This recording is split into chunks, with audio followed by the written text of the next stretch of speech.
आज का हमारा न्यू टॉपिक क्या है, difficulties in the measurement of national income. कि नेशनल इनकम को मेजरमेंट करते टाइम हमारे सामने कौन से डिफिकल्टीज आते हैं। तो there are two difficulties, first is theoretical difficulties and second is practical difficulties. हमने अपने वीडियो में first difficulty that is theoretical difficulty का वीडियो हमने अपने चैनल पर अपलोड कर दिया है और आज हम लोग प्रैक्टिकल डिफिकल्टीज को कवर करेंगे। और हम लोग प्रैक्टिकल डिफिकल्टीज में ये देखेंगे कि नेशनल इनकम को कैलकुलेट करते टाइम हमारे सामने कौन कौन से डिफिकल्टीज आते हैं। तो हम लोग फर्स्ट पॉइंट हम लोग देखते हैं, problem of double counting. National income में सबसे ज्यादा चांस क्या होता है, डबल काउंटिंग का।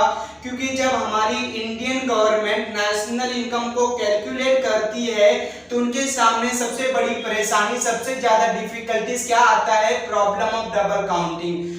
क्योंकि they can not recognize properly between intermediate goods and final goods. क्योंकि वो इंटरमीडिएट गुड्स और फाइनल गुड्स के अंदर प्रॉपर तरीके से क्लासिफाई नहीं कर पाते हैं कि कौन सा गुड्स इंटरमीडिएट गुड्स है या कौन सा गुड्स फाइनल गुड्स है। मींस यहाँ पे क्या होता है, नेशनल इनकम में प्रॉब्लम क्या है, क्लासिफाई करना between intermediate goods and final goods. Means हम लोग जब नेशनल इनकम को कैलकुलेट करने जाते हैं तो कोई भी आउटपुट को हम लोग प्रॉपर तरीके से क्लासिफाई नहीं कर पाते। ये डिफिकल्टीज हमारे सामने आता है कि वो जो गुड्स रेडी है वो इंटरमीडिएट गुड्स है कि वो फाइनल गुड्स है। तो इस प्रॉब्लम में हमसे क्या हो सकता है, डबल काउंटिंग हो जाता है हमारे लिए। मींस यहाँ पे क्लासिफाई करने में, आइडेंटिफाई करने में डिफिकल्टीज आता है कि वो गुड्स जो है वो इंटरमीडिएट गुड्स है कि वो फाइनल गुड्स है। फॉर एग्जांपल जैसे हम लोग लेते हैं फ्लोर का आटा जो है एक तरह का, अगर हम लोग इसको दो पार्ट में डिवाइड कर दें, एक पार्ट में हम लोग डिवाइड कर दें हाउस होल्ड सेक्टर के लिए और दूसरा हम लोग डिवाइड कर देते हैं बेकरी के लिए, बेकरी जो होता है हमारे पास। तो ये जो फ्लोर है, आटा जो है हाउस होल्ड सेक्टर के लिए कौन सा गुड्स हो जाएगा, उसके लिए एक तरह का फाइनल गुड्स हो जाएगा। ये जो हाउस होल्ड सेक्टर के लिए जो फ्लोर है, आटा जो है वो क्या हो जाएगा, उनके लिए फाइनल गुड्स हो जाएगा। लेकिन जो बेकरी है, बेकरी के लिए जो फ्लोर है, आटा क्या हो जाएगा, उनके लिए इंटरमीडिएट गुड्स हो जाएगा उनके लिए। तो यहाँ पे प्रॉब्लम क्या है, आइडेंटिफिकेशन या क्लासिफाई करने में। अब फ्लोर ही देखिए, फ्लोर जो है हाउस होल्ड सेक्टर के लिए क्या हो जा रहा है, हाउस होल्ड सेक्टर के लिए क्या हो जा रहा है, फाइनल गुड्स हो जा रहा है। लेकिन वही बेकरी जो है, बेकरी के लिए फ्लोर क्या हो जा रहा है, इंटरमीडिएट गुड्स हो जाता है। तो जब नेशनल इनकम को कैलकुलेट करने का टाइम आता है तो अगर हम लोग हाउस होल्ड के एंगल से देखेंगे तो एक तरह का क्या हो जाएगा, फाइनल गुड्स हो जाएगा। तो हो सकता है हमसे गलती हो जाए कि वहां पे हम लोग एक बार हाउस होल्ड के एंगल से काउंटिंग कर लें, और हो सकता है दूसरी टाइम क्या हो सकता है कि बेकरी के एंगल से अगर हम लोग देखेंगे तो उस गुड्स को, उसी फ्लोर को एक बार हम और काउंटिंग कर सकते हैं। तो यहाँ पे क्या हो रहा है, डबल काउंटिंग। मेरा कहने का मतलब ये है कि यहाँ पे क्या हो रहा है, नेशनल इनकम को कैलकुलेट करते टाइम हमारे पास क्या डिफिकल्टीज आता है, क्लासिफिकेशन या किसी भी कमोडिटी को क्लासिफाई करने में, आइडेंटिफाई करने में बिटवीन कि वो क्या है, इंटरमीडिएट गुड्स है कि फाइनल गुड्स है। मींस इंटरमीडिएट गुड्स है कि वो फाइनल गुड्स में है, हम उसको प्रॉपर तरीके से क्लासिफाई नहीं कर पाते हैं। फॉर एग्जांपल क्या हो रहा है, फ्लोर जो है हाउस होल्ड सेक्टर के लिए वो क्या है, एक तरह का फाइनल गुड्स है, और बेकरी के लिए वो क्या है, एक तरह के इंटरमीडिएट गुड्स है। तो यहाँ पे गलती क्या हो सकता है, प्रॉब्लम क्या हो सकता है कि हाउस होल्ड सेक्टर के अकॉर्डिंग अगर हम लोग थिंकिंग करेंगे तो वहां एक बार काउंटिंग हो सकता है। मींस हाउस होल्ड के एंगल से अगर देखा जाए तो यहाँ पे एक बार काउंटिंग हो सकता है, और बेकरी के एंगल से अगर देखा जाए तो यहाँ भी एक बार काउंटिंग होने का तो हो सकता है, चांस हो सकता है कि यहाँ भी एक तरह का काउंटिंग हो जाए। तो यहाँ पे क्या हो रहा है, सेम गुड्स का डबल काउंटिंग होने का प्रॉब्लम हो रहा है। क्योंकि यहाँ पे क्लासिफिकेशन में प्रॉब्लम है कि हम लोग प्रॉपर तरीके से क्लासिफाई नहीं कर पाते कि वो इंटरमीडिएट गुड्स है कि वो फाइनल गुड्स है। अब हम लोग दूसरा पॉइंट देखते हैं, दूसरा प्रॉब्लम क्या हमारे पास, existence of non monetize sector. हमारे इकोनॉमी में क्या है, existence of non monetize sector. For example हम लोग यहां पे लेते हैं राम एंड रोहित। राम को 50 केजी उनके पास क्या है, राइस है, और रोहित के पास 50 केजी का क्या है, व्हीट है, गेहूं है उनके पास। लेकिन राम को क्या है, 50 केजी क्या है, व्हीट की जरूरत है, गेहूं की रिक्वायरमेंट है, और रोहित को 50 किलो क्या है, उनको राइस की रिक्वायरमेंट है। राम के पास 50 केजी का क्या है, उनके पास राइस है, और रोहित के पास क्या है, 50 किलो का व्हीट है। लेकिन राम को क्या नीड है, राम को क्या जरूरत है, राम को व्हीट की जरूरत है, और रोहित को राइस की जरूरत है। तो ये राम एंड रोहित ने क्या किया कि ये जो है राम को व्हीट की जरूरत है, तो राम ने क्या किया, रोहित से क्या ले लिया, व्हीट ले लिया, और रोहित को क्या जरूरत है, राइस का, तो रोहित ने क्या किया, राम से क्या कर लिया, राइस ले लिया। मीन दोनों ने क्या कर लिया, आपस में एक्सचेंज कर लिया। मीन्स राम ने रोहित से क्या कर लिया, 50 किलो का गेहूं ले लिया, और रोहित ने राम से क्या ले लिया, 50 किलो का राइस ले लिया। मीन दोनों ने क्या किया, एक्सचेंज कर लिया। मीन्स राम ने रोहित को क्या कर दिया, राइस दे दिया, और रोहित ने राम को क्या कर दिया, व्हीट दे दिया। मीन्स राम ने रोहित से व्हीट ले लिया, और रोहित ने राम से क्या कर लिया, राइस ले लिया। तो यहाँ पे दोनों ने क्या कर लिया, आपस में एक्सचेंज कर लिए। तो उसी तरह हमारे इंडिया में स्पेशली रूरल एरिया में क्या होता है, वहां के जो लोग होते हैं, रूरल एरिया के जो लोग होते हैं, लोग क्या करते हैं, गुड्स के बदले में गुड्स एक्सचेंज कर लेते हैं।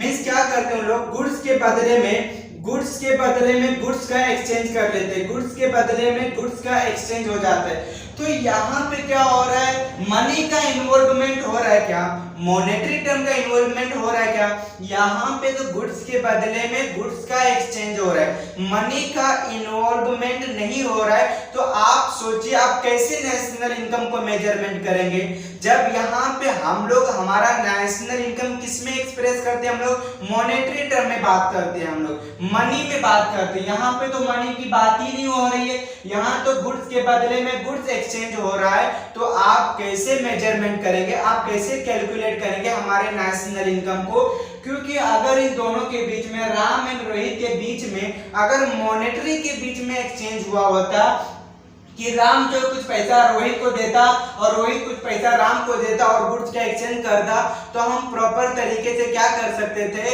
उसको मेजरमेंट कर पाते। लेकिन यहाँ ऐसा नहीं हुआ, दोनों ने आपस में गुड्स के बदले में गुड्स एक्सचेंज कर लिया। तो यहाँ पे मनी का इन्वॉल्वमेंट नहीं है, पैसे का यहाँ पे इन्वॉल्वमेंट नहीं आया, तो हम लोग नेशनल इनकम को मेजरमेंट नहीं कर पाएंगे। तो ये सबसे बड़ी डिफिकल्टी हमारे इंडिया में, स्पेशली इन रूरल एरिया में जहाँ पे गुड्स के बदले में गुड्स का एक्सचेंज हो रहा है। तो ये हमारे लिए डिफिकल्टी से। दूसरा पॉइंट है क्या है, इनएडिक्वेट एंड अनरिलायबल डेटा। जब हमारी इंडियन गवर्नमेंट नेशनल इनकम को मेजरमेंट करने के लिए, उसे कैलकुलेट करने के लिए जब हमारी इकोनॉमी से डेटा को या इंफॉर्मेशन को कलेक्ट करती है, तो जो इंफॉर्मेशन उनके पास अवेलेबल होता है वो इंफॉर्मेशन क्या हो जाता है, एक तरह का इनएडिक्वेट होता है, अनरिलायबल होता है, अनसफिशिएंट डेटा हमारे पास अवेलेबल होता है।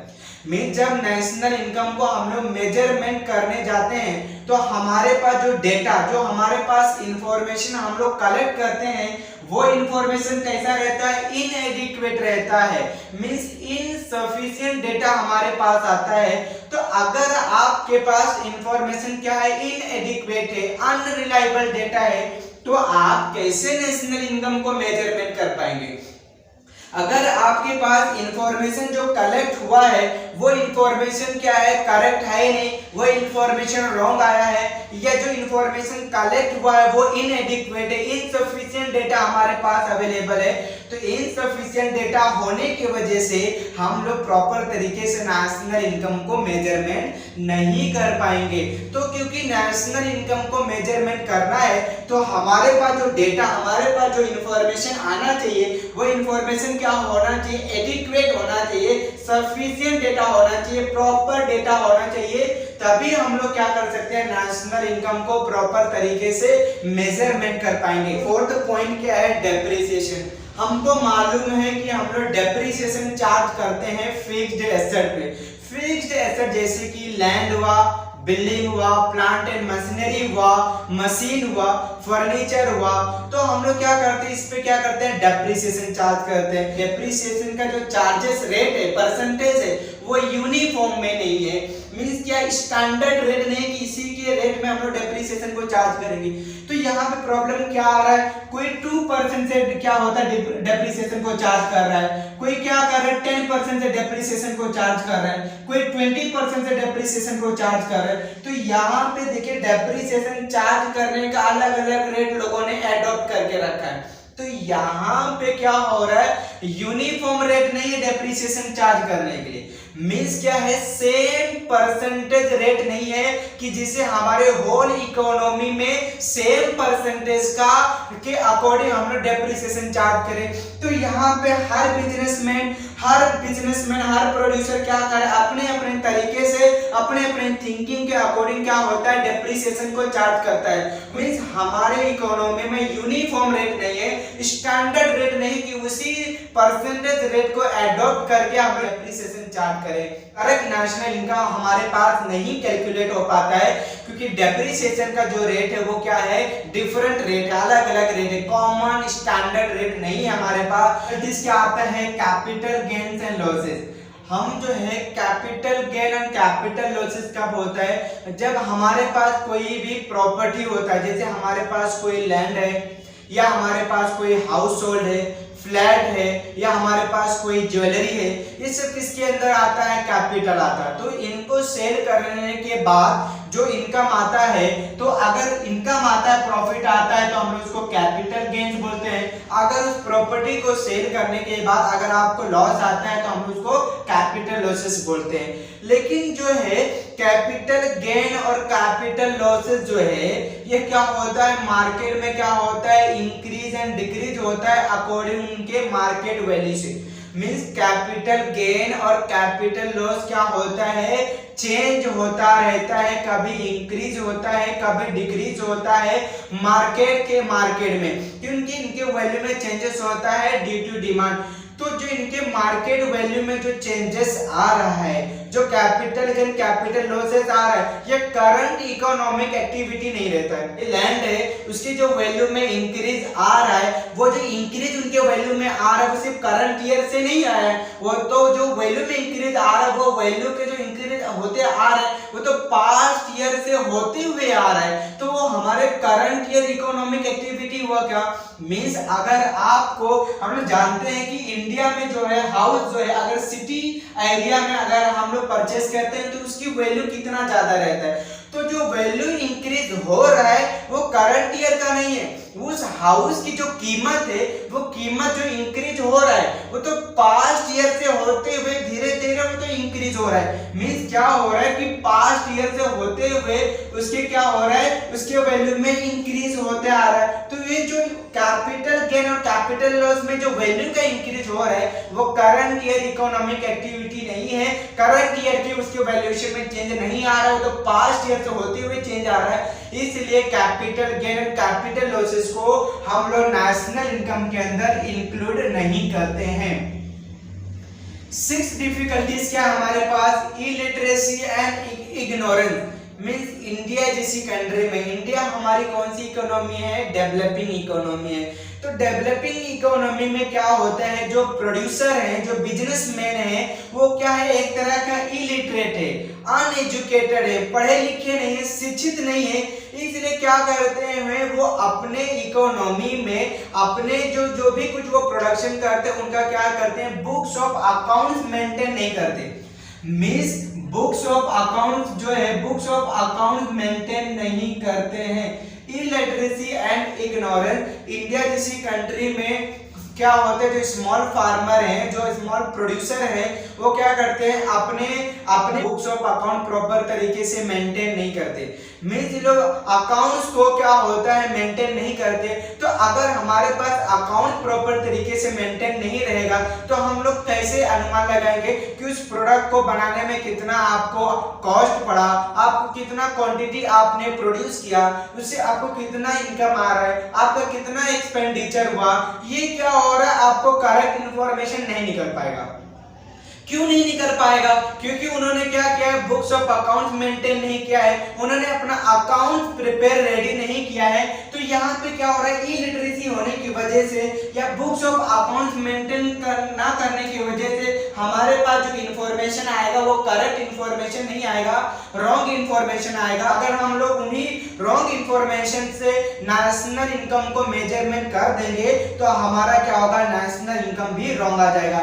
7 डिफिकल्टीज क्या हमारे पास, difficulties in the classification of working population. इस हम लोग लेते हैं यहाँ पे राम जैसे है, राम क्या एक तरह का फार्मर है,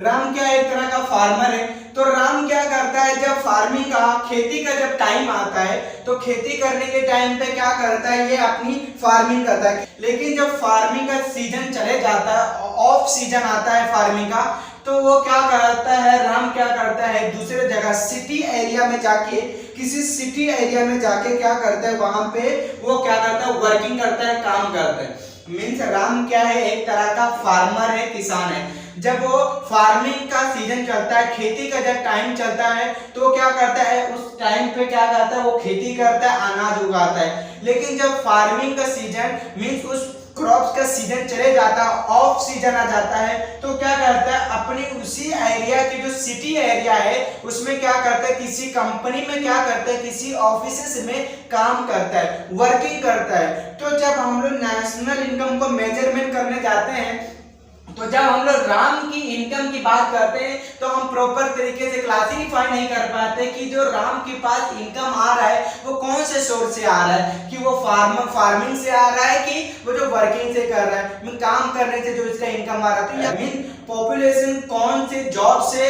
कौन से सोर्स से ऑक्यूपाई है, कौन सा जॉब कर रहे हैं, उनकी कौन से जॉब से इनकम आ रहे हैं, हम प्रॉपर तरीके से क्लासिफाई नहीं कर पाते हैं। तो ये सबसे बड़ा डिफिकल्टीज होता है हमारे लिए।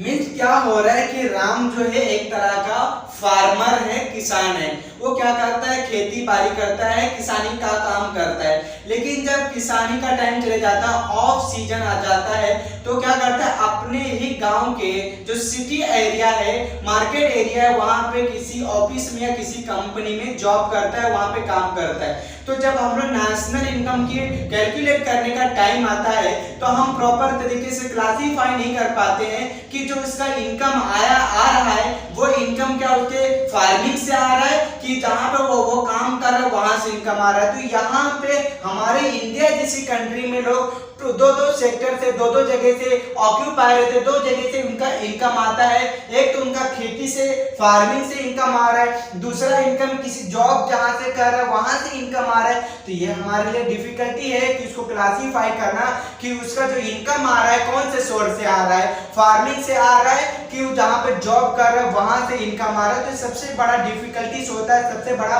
परेशानी होता है हमारे लिए क्लासिफाई करना कि वो जो इंसान जो है किस सेक्टर से ऑक्यूपाइड है। 8 डिफिकल्टीज क्या है हमारे पास, valuation of inventory. Valuation of inventory, inventory में देखिए हमारे पास क्या क्या आता है। इन्वेंटरी के अंदर देखिए हमारे पास सबसे पहले इन्वेंटरी में आता है रॉ मटेरियल आ जाता है, उसके बाद हमारे पास क्या आता है, इंटरमीडिएट गुड्स आता है हमारे पास, उसके बाद हमारे पास क्या आता है, सेमी गुड्स आता है, उसके बाद हमारे पास फिनिश गुड्स आता है। मींस इन्वेंटरी के अंदर क्या क्या इंक्लूड होता है, रॉ मटेरियल हुआ, इंटरमीडिएट गुड्स हुआ, सेमी गुड्स हुआ और फाइनल गुड्स हुआ। तो अगर ये सब चीजों को हम मिला दें, रॉ मटेरियल को, इंटरमीडिएट गुड्स को, सेमी गुड्स को और फिनिश गुड्स को, अगर ये सब को हमको मिला दे तो ये सब क्या बन जाएगा हमारे लिए, इन्वेंटरी। तो अगर इन इन्वेंटरी का प्रॉपर तरीके से हम लोग अगर इसको प्रॉपर तरीके से मेजरमेंट नहीं कर पाएंगे, ये क्या हो जाएगा, बहुत डिफिकल्टी होगा। मीन्स क्या होता है, जब हम लोग इन्वेंट्री का वैल्यूएशन करते हैं तो आपको प्रॉपर केयर रखना पड़ता है, प्रॉपर असेसमेंट करना पड़ेगा, क्योंकि आपके थोड़े से मिस्टेक होने की वजह से हमारे नेशनल इनकम में डिस्टॉर्ट हो सकता है, हमारा नेशनल इनकम क्या हो सकता है, चेंज हो सकता है। तो आपको at the time of calculation of inventory आपको उस टाइम पे प्रॉपर असेसमेंट देना पड़ेगा, प्रॉपर केयरफुल रखना पड़ेगा at the time of calculation of valuation of inventory. Proper तरीके से एग्जामिनेशन करना है, प्रॉपर तरीके से वेरीफाई करना है, क्योंकि अगर आपके एक मिस्टेक से क्या हो सकता है, हमारे नेशनल इनकम को चेंज कर सकता है, जो कि हमारे लिए सबसे बड़ा परेशानी हो सकता है, सबसे ज्यादा डिफिकल्टी हो जाएगा। तो आप यहां तक तैयारी कीजिए और हम मिलते हैं अपनी नेक्स्ट वीडियो में।